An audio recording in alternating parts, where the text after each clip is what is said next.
Hello, and welcome to SMS Marketing Tutorials. Today, we're going to see how to set up an inbox rule to forward the messages that are received to an email address. Let's get started. Log into your account using your credentials, then click on Workflows and Rules. Next, select Inbox Rules.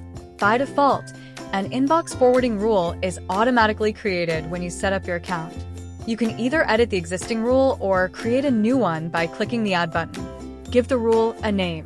This is for your reference only. Select the user and the texting number. Enter a message filter or select the Any Message checkbox to forward all messages to the email. If you would also like to forward the message to a mobile number, enter the mobile number. If not, the field can be left blank. Enter the email address where you would like to forward the messages.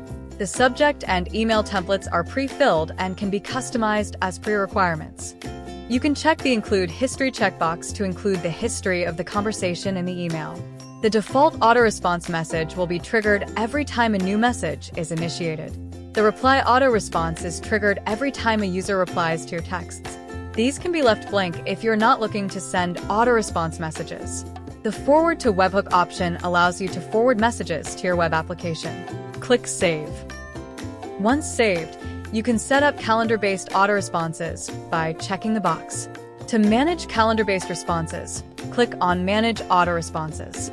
You can select the start and end times, and also select days of the week for the message. You can add more calendar-based responses according to your requirements by clicking on the New Message button.